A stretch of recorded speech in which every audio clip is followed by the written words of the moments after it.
कक्षा 12वीं गणित आव्यूह क्वेश्चन नंबर 1।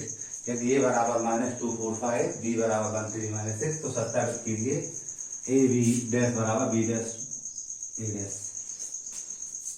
हल लिखेंगे हम। सबसे पहले हम a b ज्ञात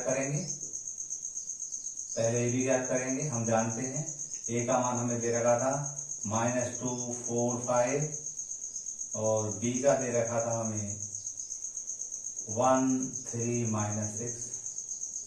पहले ए बी ज्ञात करेंगे, फिर डैश ज्ञात करेंगे, लेफ्ट हैंड हो जाएगा, फिर राइट हैंड भी इसी टाइप से करेंगे हम। तो मल्टीप्लिकेशन करना है, गुणा करना है, हमें मालूम है।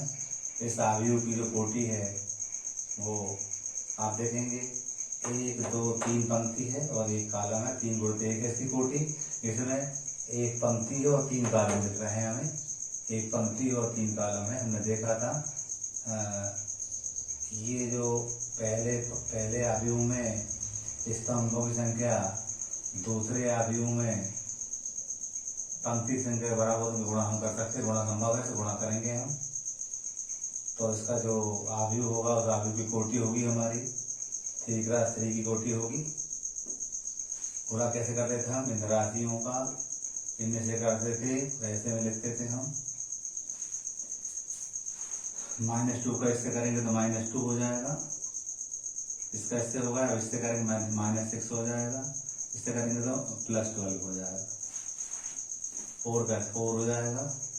4 3 12 हो जाएगा और 4 6 24 माइनस का 5 1 5 5 3 15 और 5 6 -30। क्या करेंगे हम? अब ये भी निकाला है। जैसे हम ये भी डैश करेंगे, परिवर्त निकालेंगे तो पंक्ति स्तंभ में और स्तंभ पंक्ति में से बदल जाते हैं। -2 -6 12 -2 -6 12 लिख देंगे। 4 12 -24 और 5 15 -30। ये हमारा समीकरण नंबर 1 बन गया। ऐसी टाइप से हम बात करते हैं बी डैश की। बी डैश क्या होगा हमारा? बी डैश करेंगे हम तो ये 1 3 -6 हो जाएगा।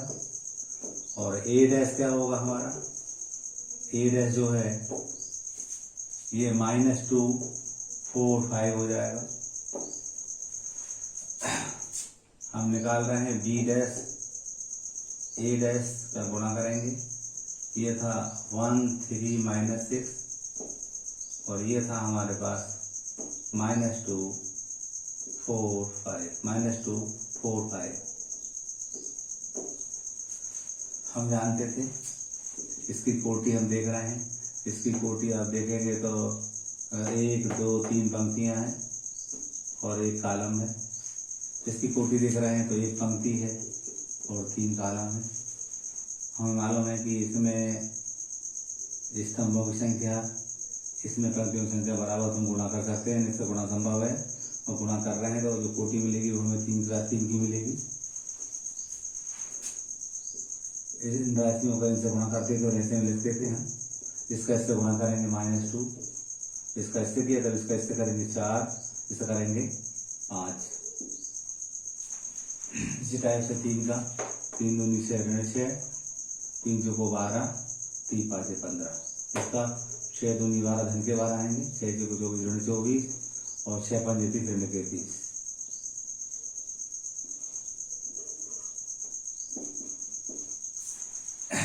इसको समीकरण नंबर 2 कह देंगे हम। समीकरण 1 और 2 को देख रहे हैं हम। यहाँ लिखेंगे समीकरण 1 व 2 से ए बी डैश बराबर B dash dot A dash. यही हमें बताना था। Hence proved. अच्छा क्वेश्चन है। क्वेश्चन नंबर 2, सिद्ध करो कि वास्तविक अवयवों वाले किसी वर्ग आव्यूह के लिए a + a डैश एक सममित आव्यूह है तथा a - a डैश एक विषम सममित आव्यूह है। हल लिखेंगे हम। हमें बताना है कि a + a डैश सममित आव्यूह है। हम मान ले रहे हैं कि a + a डैश के बराबर b है। ऐसा हमने माना, बी बराबर ए प्लस ए डैश माना। हमें बताना है अब कि बी डैश बराबर बी, बी डैश बराबर बी आ जाएगा तो ये सम्मिश्रित हो जाएगा। अब क्या कर रहे हैं हम, इसका डैश लेंगे, बी डैश बराबर ए प्लस ए डैश का डैश लेंगे, परिवर्तित किया दोनों पक्षों में। हम जानते थे, ऐसा हमने सिद्ध कर रखा है, ए प्लस बी का डैश बराबर A dash plus B dash.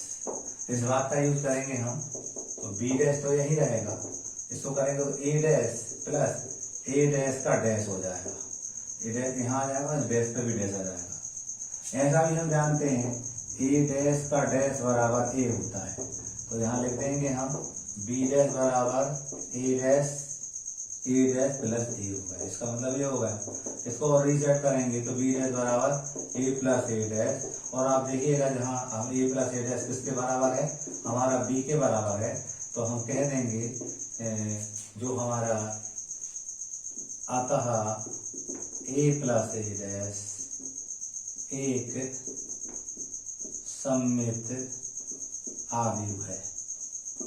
हमने देखा था बी डैश बराबर बी आ जाए तो सममित कहते हैं, हमने वो बी डैश बराबर बी लिया है तो वो सममित सिद्ध हो गया।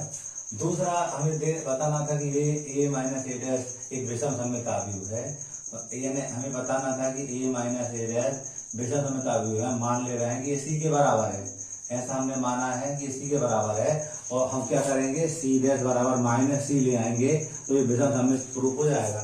तो वही करने जा रहे हैं, फिर से दोनों पक्षों को हम परिवर्तित लेंगे, तो सी डैश बराबर ए माइनस ए डैश, दोनों तरफ डैश लिया हमने,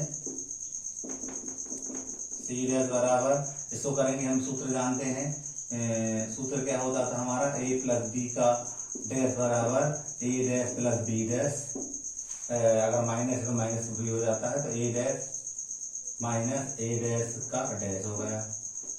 अगले पद में सी डैश बराबर A dash minus A double dash, हम ये भी मालूम है कि ए डैश का डैश बराबर ए होता है, इसको ए लिख देंगे। अगले पद में सी डैश बराबर ऋण कॉमन लेंगे, इसको हम ए माइनस ए डैश लिख पाएंगे, सी डैश बराबर ऋण, और ए माइनस ए डैश का मतलब हम जानते हैं सी माइनस हो, सी हमने माइनस सी लिख देंगे, ए माइनस होता है ये सी लिख देंगे। तो हमने देखा कि सी डैश बराबर माइनस सी आ गया, तो अतः लिख देंगे हम, अतः ए माइनस ए डैश एक विषम सममित आव्यूह है। यही हमें सिद्ध करना था, एन से प्रूफ लिख दिया।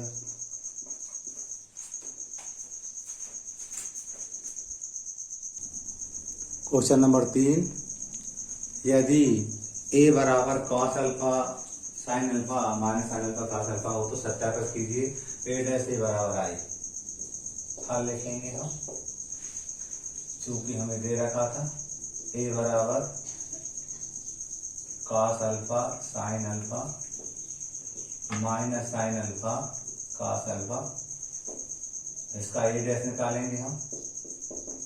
ए डैश हम जानते हैं पंक्ति स्तंभ में चेंज हो जाती है, तो कॉस अल्फा साइन अल्फा, ये minus sine alpha cos alpha. क्या करना हमें, ए डैश ए बराबर आई लाना, हम लेफ्ट हैंड साइड ले रहे हैं। ए डैश क्या है हमारे पास, cos alpha sine alpha minus sine alpha cos alpha. A क्या था, कॉस अल्फा साइन अल्फा और minus sine alpha cos alpha. Value put करते हैं ए डैश और ए की, अब गुणा करते हैं। हम जानते हैं इन राशियों का इनसे गुणा होता है, और ऐसे लिखते हैं हम, इसका इससे गुणा करेंगे तो कॉस स्क्वायर अल्फा, ये इसका इससे होगा, इसका इससे होगा, ऋण का धन, और ये साइन स्क्वायर अल्फा, इसका इससे गुणा करेंगे हम, कॉस अल्फा साइन अल्फा, ऋण बीच में, वो भी कॉस अल्फा साइन अल्फा। अब इस पंक्ति का इस कॉलम से होगा तो कॉस अल्फा साइन अल्फा ऋण इसका इससे, ये भी कॉस अल्फा साइन अल्फा। फिर इस राशि का इससे करेंगे हम, तो ये हो जाएगा sine square alpha plus cos square alpha. हम देख रहे हैं सर्वसमीकरण होती है 10 की 1 हो गया, इसका मतलब ये कैंसिल हो गया, 0 आया, ये 0 हो गया और ये 1 हो गया और यही आई है और यही हमारा RHS है। इस प्रकार सिद्ध होगा। क्वेश्चन नंबर 4, यदि a बराबर 1 ऋण 2 3 b ऋण 4 2 5 और b बराबर 2 4 2 3 5 1 तो AB और BA ज्ञात करो। बताना है AB बराबर नहीं है BA के। हल लिखेंगे हम, हल लिख करके पहले AB ज्ञात करेंगे हम। A क्या था हमारे पास 1 -2 3 -4 2 5।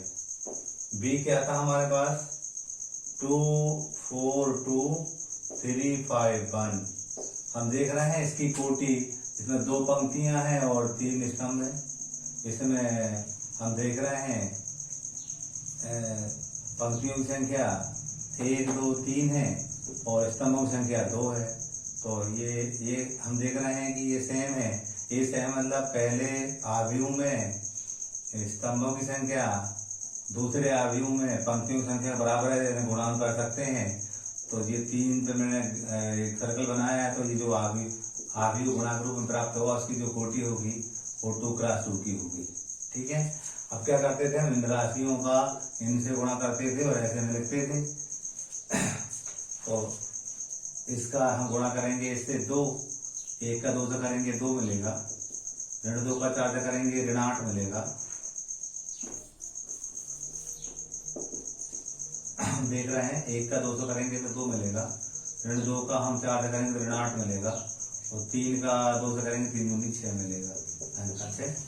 इसी तरह से 1 का 3 से करेंगे 3 मिलेगा, ऋण 2 का 5 करेंगे ऋण 10 मिलेगा, 3 का 1 से करेंगे धन के 3 मिलेंगे। इसी तरह से आगे हम बात करते हैं ऋण 4 का इससे ऋण 8 मिलेगा, 2 चौको 8 धन के 8 मिलेंगे और 5 दूनी 10 धन के 10 मिलेंगे। अब ऋण 4 का ऋण 4 3 12 हो जाएगा, 2 पंजे 10 हो जाएगा धन के और 5 एकम 5 हो जाएगा। हम देख रहे हैं 6 और 2 8 से 8 का 0 आ जाएगा। यहाँ 3 और 3 6 ऋण 10 तो ऋण 4 आ जाएंगे, 8 में से 8 का 0 ये 10 बचेगा यहाँ। और यहाँ हम कर रहे हैं 10 और 5 15 में से 12 गए तो 3 बचेंगे धन के। ये समीकरण नंबर 1 मान लीजिए। हमने ए भी निकाला है, अब बी ए निकालेंगे। बी ए निकालेंगे तो बी क्या था हमारे पास, बी था हमारे पास 2 4 2 और 3 5 1। इस तरह से ए क्या था हमारे पास 1 ऋण 2 3 ऋण 4 2 5। हम देख रहे हैं इसकी कोटि कितनी है, इसमें 1 2 3 पंक्तियां हैं और 2 कॉलम है। इसमें तो देखते पंक्तियां कितनी है, 1 और 1 2 पंक्तियां हैं और कॉलम 3 है। तो हम देख रहे हैं ये इसमें स्तंभों की संख्या इसकी पंक्तियों की संख्या बराबर है, इन्हें गुणा कर सकते हैं हम और गुणा करेंगे और जो आव्यूह हमें प्राप्त होगा उसकी कोटि 3 × 3 की होगी। करेंगे गुणा, हम देखेंगे हम इन राशियों का इनसे गुणा होता था और ऐसे में लिख लेते हैं। तो 2 का 3 से करेंगे 2 का 1 से करेंगे 2 एकम 2, 3 का से 3 चौको 12 ऋण 12। इन राशियों का यानी इस पंक्ति के कॉलम से किया, इस पंक्ति के कॉलम से करेंगे हम ऋण 4 तो ऋण 4 ऋण 4 और धन ऋण करने हुआ था और 3 दूनी 6 धन के 6। इसका करेंगे 2 3 6 और 3 5 15। इससे इसका 4 एकम 4 और 5 चौको 20, 4 दूनी 8 और 5 दूनी 10, यहाँ 4 3 12 और 5 पंजे 25। इन राशियों का इससे किया इससे किया इससे किया, ये और ये लिख दिया था। इस तरह से 2 2 1 का इससे करेंगे इससे करेंगे इससे करेंगे और लिख देंगे हम 2 एकम 2 और 1 चौको 4 होगा, 2 दूनी 4 ऋण 4 और 1 का 2 से करेंगे 2 मिलेगा, 2 3 6 और 1 का 5 से करेंगे 5 मिलेगा। इसको थोड़ा और आगे हल करेंगे हम तो यहाँ बचेंगे ऋण 10, यहाँ बचेंगे 2 15 और 6 21, यहाँ पर ऋण 16, यहाँ पर धन के 2, यहाँ पर करेंगे हम तो 37, यहाँ -2, यहाँ पर हम देख रहे हैं -2 और यहाँ 11। ये समीकरण नंबर 2 होगा। एक आंसर आपका ये निकल गया, दूसरा आंसर ये निकल गया और यहाँ लिख देंगे 1 व 2 से डेफिनेटली ए बी ए के बराबर नहीं है ना, हैंज प्रूव्ड। अच्छा सवाल है।